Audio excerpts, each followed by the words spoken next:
ചുങ്കത്തറയിൽ ഭരണം തിരിച്ചുപിടിച്ച UDF. വത്സമ സെബാസ്റ്റ്യന് ഇത് രണ്ടാം ഊഴം.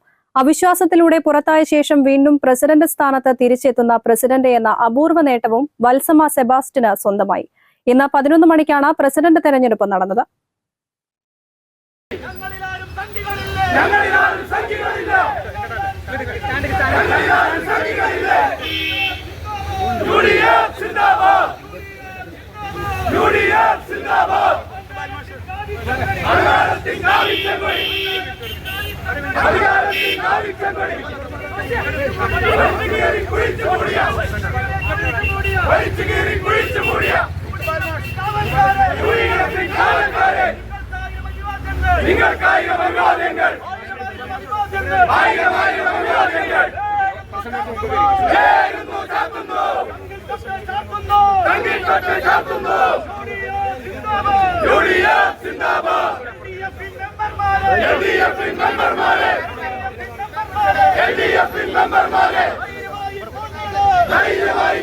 അതേസമയം വൈസ് പ്രസിഡന്റായിരുന്ന നുസൈബ സുധീർ വൈസ് പ്രസിഡന്റ് പദവിയും മെമ്പർ സ്ഥാനവും രാജിവെച്ചു. തപാൽ വഴിയാണ് രാജിക്കത്ത് സെക്രട്ടറിക്ക് അയച്ചത്. കോൺഗ്രസിന്റെ നിലമ്പൂരിലെ വനിതാ നേതാക്കളിലെ പ്രമുഖ നേതാവ് കൂടിയായ വത്സമ സെബാസ്റ്റ്യൻ 9-നെതിരെ 10 വോട്ടുകൾ നേടിയാണ് പ്രസിഡന്റ് സ്ഥാനത്തേക്ക് തിരിച്ചെത്തുന്നത്. വത്സമ സെബാസ്റ്റ്യൻ സത്യപ്രതിജ്ഞ ചെയ്ത് അധികാരമേറ്റെടുത്തു.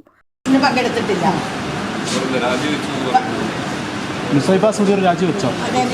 രാജിവെച്ചിട്ടില്ല, അതെനിക്കറിയത്തില്ല. കാരണം വൈസ് പ്രസിഡന്റ് വരാഞ്ഞത് കഴിഞ്ഞ പ്രാവശ്യം ഞങ്ങൾ അവിശ്വാസ പ്രമേയ ചർച്ചയ്ക്ക് വളരെ നെറികെട്ട രീതിയിലാണ് LDFന്റെ മെമ്പർമാരോട് ഞങ്ങളോട് പെരുമാറിയത്.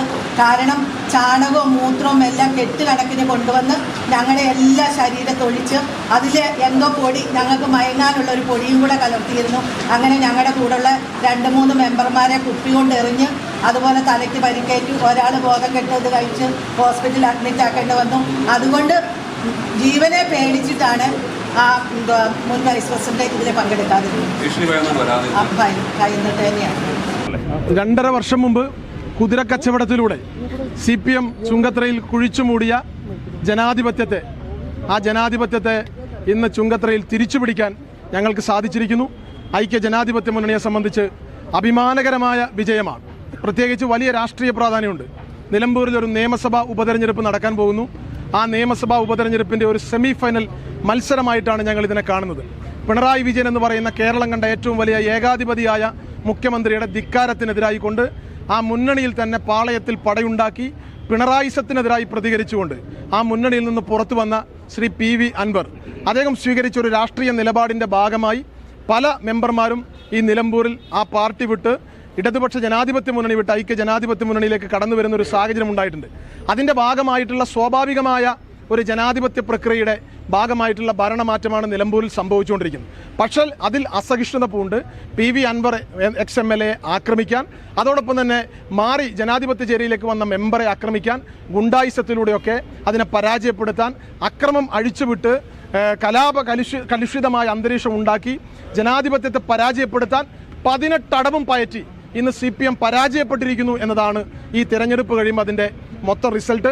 2020 20-അംഗ ഭരണസമിതിയിൽ 2 മുന്നണികളും 10 വീതം സീറ്റുകൾ നേടി തുല്യ ശക്തിയായതോടെയാണ് പ്രസിഡന്റ് തെരഞ്ഞെടുപ്പ് നറുക്കെടുപ്പിലേക്ക് നീങ്ങിയത്. അങ്ങനെ കോൺഗ്രസിലെ വത്സമ സെബാസ്റ്റ്യൻ പ്രസിഡന്റുമായി. എന്നാൽ PV അൻവർ ഇടപെട്ട് ലീഗ് സ്വതന്ത്ര നജ്മുന്നീസയെ മറുകണ്ഠം ചാടിച്ച് ഭരണം LDFന് സമ്മാനിച്ചു. അതോടെ വത്സമ സെബാസ്റ്റ്യന്റെ പ്രസിഡന്റ് സ്ഥാനവും തെറിച്ചു. കൂറുമാറ്റത്തിന് സമ്മാനമായി നജ്മുന്നീസയ്ക്ക് പ്രസിഡന്റ് സ്ഥാനവും നൽകി. എന്നാൽ ഇവരുടെ അംഗത്വം അസാധുവായതോടെ 3ാമത്തെ പ്രസിഡന്റായി TP റീന തെരഞ്ഞെടുക്കപ്പെട്ടു. നിലവിലെ vice president Nusaiba Sudheer UDF കൊണ്ടുവന്ന അവിശ്വാസത്തെ പിന്തുണച്ച് വോട്ട് ചെയ്തതോടെ TP റീനയ്ക്ക് പ്രസിഡന്റ് സ്ഥാനം നഷ്ടമായി. നിലമ്പൂർ താലൂക്ക് ഭൂരേഖ വിഭാഗം തഹസിൽദാർ ജയശ്രീയായിരുന്നു തെരഞ്ഞെടുപ്പ് വരണാധികാരി. UDF പ്രവർത്തകർ ചുങ്കത്തറ ടൌണിൽ ആഹ്ലാദ പ്രകടനവും നടത്തി. News bureau, Nilambur.